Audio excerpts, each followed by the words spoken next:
Assalamualaikum warahmatullahi wabarakatuh. Mata kuliah Interaksi Manusia dan Komputer pertemuan 9 tentang Graphical User Interface.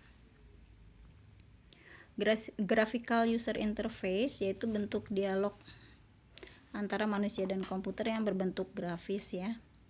Jadi kita bisa membuat dengan bahasa pemrograman visual seperti Visual Basic, Visual Force Pro, Delphi, atau yang sudah Anda pelajari yaitu NetBeans.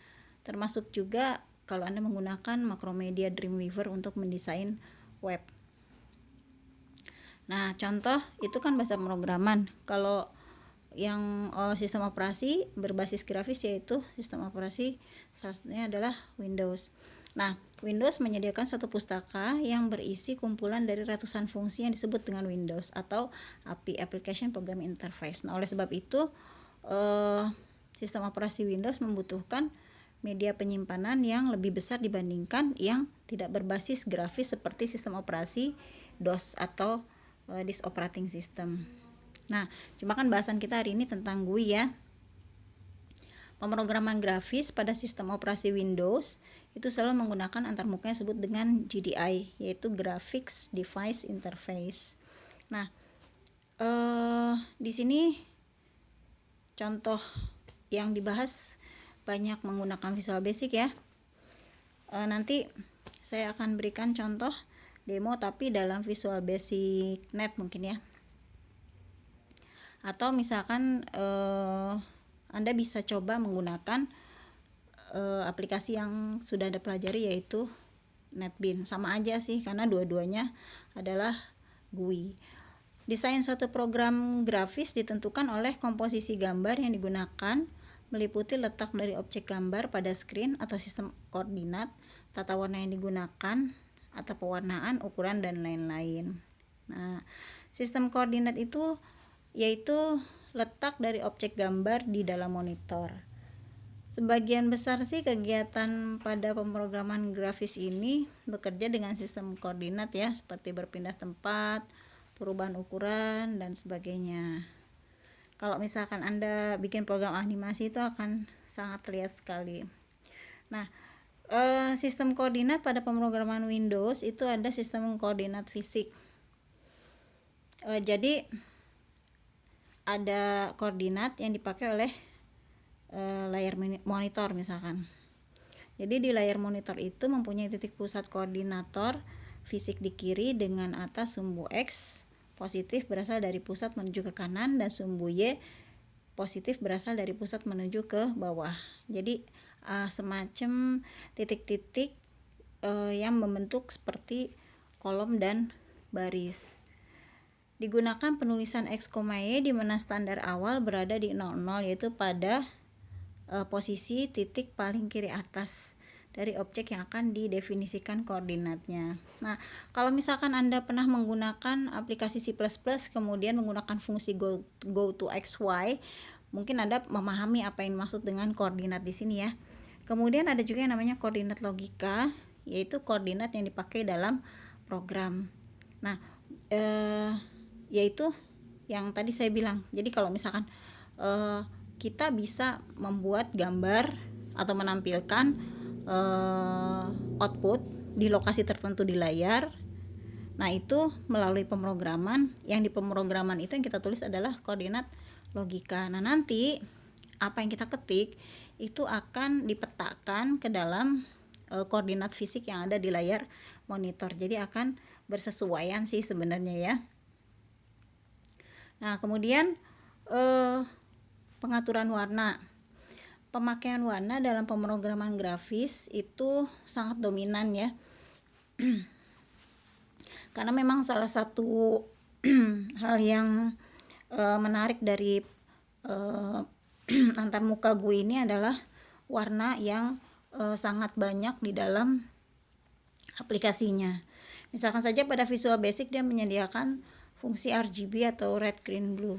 Jadi mau warna apapun pada dasarnya itu menggunakan warna dasar merah, hijau, biru dengan kombinasi tertentu. Seperti misalkan kalau warna merah, hijau, biru ini kan kalau di dalam komputer itu bentuknya angka. Kalau menggunakan format 0 sampai 200 dengan derajat keabuan 0 sampai 255 maka merah angka 0 sampai 255, hijau 0 sampai 255, biru 0 sampai 255. Kalau misalkan kita di dalam program menuliskan dengan format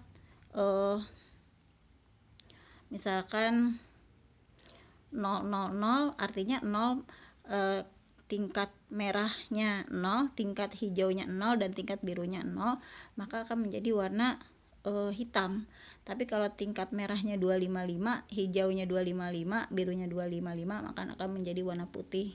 Nah, kalau misalkan nilai merahnya 255, hijaunya 0, birunya 0, maka dia akan menjadi warna merah murni gitu.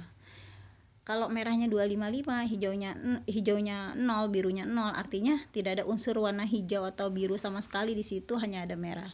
Nah, kalau misalkan warna merahnya 200 atau 200, kemudian warna hijaunya 0, warna birunya misalkan 50.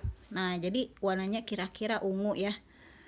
Jadi warna ungu itu atau warna-warna yang lain itu bisa diatur dengan kombinasi angka-angka antara merah, hijau, dan biru. Jadi dari campuran ketiga warna tersebut, sehingga warna tersebut disebut dengan warna primer. Ya. Nah, ini yang tadi saya jelaskan.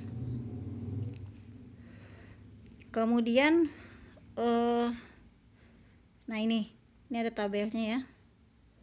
Jadi berapa proporsi dari masing-masing warna. Kalau misalkan semuanya hitam, semuanya 0, merah, hijau, biru nilainya, maka dia akan menghasilkan warna hitam. Kalau 255 semuanya, maka dia akan menghasilkan warna putih. Ini hanya sebagian dari contoh kombinasi warna merah, hijau, biru ya, atau red, green, blue. Nah, ini ada contoh pemrograman dalam Visual Basic 6. Kalau menggunakan program Java juga bisa ya, karena dia juga berbasis GUI. Misalkan Anda bisa menggunakan aplikasi NetBeans. Kemudian selain warna, kita bisa dalam GUI itu kita bisa membuat garis, dimana ada banyak pilihan garis. Di sini ada yang solid, putus-putus, putus-putus dalam bentuk garis atau titik, kemudian putus-putus dalam bentuk garis dan titik. Ada yang transparan juga ya. Kemudian bentuk garis putus-putus dalam bentuk garis dan 2 titik, dan seterusnya. Ini bisa kita pilih sesuai dengan kebutuhan. Nah, ini contohnya. Ini kalau dibuat di dalam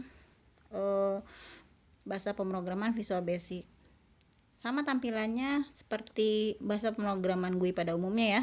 Sebelah kiri itu ada toolbox, kemudian sebelah kanan ada properti untuk tiap objek. Di NetBeans juga, di Dreamweaver juga sama ya, kalau Anda pernah menggunakan Dreamweaver. Jadi ada bagian toolbox sama bagian properti. Cuma mungkin pada saat dia dibuka, posisi dan bentuk-bentuk objeknya atau nama-nama objeknya agak berbeda ya. Tapi secara umum fungsinya sama. Kemudian selain garis, juga bisa membuat bentuk kotak, oval, lingkaran, dan seterusnya. Anda tinggal pilih tools yang sesuai dengan yang dibutuhkan. Kemudian di sini kalau kita buat ini ya, VB, langkah-langkah membuat grafik ini, kalau Anda ada aplikasi VB, Anda bisa langsung coba. Jadi selain kita bisa membuat grafis, menggambar grafis seperti titik, garis, ataupun lingkaran atau oval dan seterusnya, kita juga bahasa pemrograman tersebut juga menyediakan chart. Nah, kalau misalkan Anda ada Visual Basic, Anda bisa mengikuti langkah-langkah berikut untuk menampilkan grafis. Nah, grafik seperti ini ya. Nah, jadi ini kita nggak perlu bikin programnya, karena sudah disediakan dalam bahasa pemrogramannya. Kemudian untuk membuat objek, kita juga bisa ambil dari toolbox, tidak perlu tidak perlu membuat programnya, tapi kita bisa juga sih melakukan pengaturan terhadap objek seperti ini misalkan ya. Kita bisa atur misalkan objek lingkaran itu memiliki warna atau mempunyai pola atau tekstur tertentu melalui pemrograman. Contohnya adalah ini. Jadi kita bisa melihat itu sebenarnya adalah lingkaran, tapi di dalamnya ada macam-macam warna dan di situ pengaturan warnanya melalui program ya. Nah, ini juga bisa kita lakukan di Java untuk membuat grafik. Mungkin Anda pernah membuat ya pada saat praktikum mata kuliah Java dengan aplikasi NetBeans. Di sini ada latihan kasus. Nah, nanti Anda bisa buat menggunakan bahasa pemrograman Visual Basic atau NetBeans. Oke, assalamualaikum warahmatullahi wabarakatuh.